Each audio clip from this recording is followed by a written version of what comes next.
Congressman, great to have you here. The president yesterday said that the Democrats' bill is DOA, dead on arrival, and that they know it. What is the most objectionable part of the House Democrats' bill to you? Well, Dana, with more than a $3 trillion price tag, there is a lot of bad things in there, including bailouts to failed states, paying illegals, taxpayer money going to fund abortion.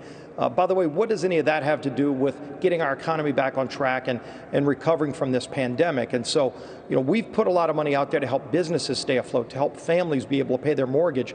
But really, the focus now needs to be on safely reopening the economy. And by the way, 36 states have already moved forward. My home state of Louisiana is going to be moving forward tomorrow into phase one. There are safe ways to do it. That's the real answer to getting things back on track, not bailing out failed states who had billions of dollars of deficits prior to COVID-19, but actually working on getting the economy back going again. Chairman Powell of the Fed yesterday, though, said that the Fed doesn't have enough tools to make sure that the economy can really get back. I mean, I understand getting back to work absolutely helps, but he was saying more does need to be done. Is this something where the Republicans are going to try to find a way to come up with their own bill and try to figure out a way to get some money maybe directly into the hands of people? We saw 100,000 small businesses have already closed completely. Right, and it's devastating. And of course, Dana, the longer that parts of the economy stay shut down, the worse that's going to be. And I talk to small business owners every day who are trying to decide, if it takes another couple of weeks before I can fully open, I don't know if I can come back. That's why we have to look at those best practices, how other people are safely reopening. You can look at states like Georgia and Florida where they're having success, safe success reopening.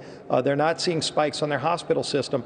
Those are the models to follow. And by the way, you can look at all the money that's already out there. There are still hundreds of billions of dollars in various programs that have already been approved by Congress that are out there, including in the Paycheck Protection Program and in so many other areas. So why don't we make that money work well for people as we're helping people get back to work, get back to the things that they used to do, and including, you look at just the failures in our hospital system where they're losing so much money because people aren't getting their regular procedures done. Yeah. And we've seen studies, the Johns Hopkins study goes on top of many other health studies that show the devastating impact on families by being shut in, not getting mammograms and colonoscopies, and kids not getting their normal immunities.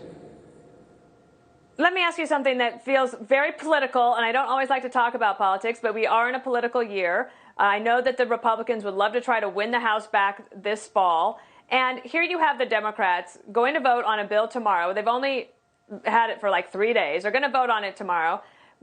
There's no downside for them, seemingly, to vote for something so that they can tell every single constituent that they have that they voted for more money for you. We voted to clear your student loan, but the Republicans, they just wouldn't help, and we're in the middle of the worst depression that this country has seen since the Great Depression, et cetera. I mean, you see politically how they are trying to set this up.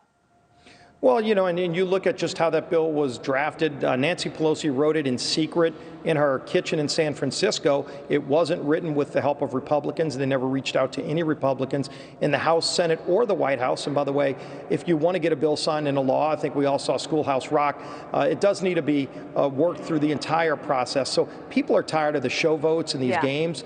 These are times where people should be pulling together. We did that, by the way, with the CARES Act. There's a way that we can work together. This is not that answer. And oh, by the way, in addition to that vote tomorrow on the $3 trillion socialist grab bag bill, they also are trying to change over 200 years of tradition by going to proxy voting, where people would vote remotely in a bill that literally just got filed yesterday, and probably most Democrats have never even seen that bill. And they would even allow subpoenas by proxy. You look at this Flynn scandal. Can you imagine if they could subpoena people by proxy? Do you expect all Republicans to vote against it tomorrow? We're sure working to do that, because this isn't the way to run the House. We're the people's House. The Senate is on the floor debating bills. The House should be doing their work as well. All right. Congressman Steve Scalise, always a pleasure. Thank you.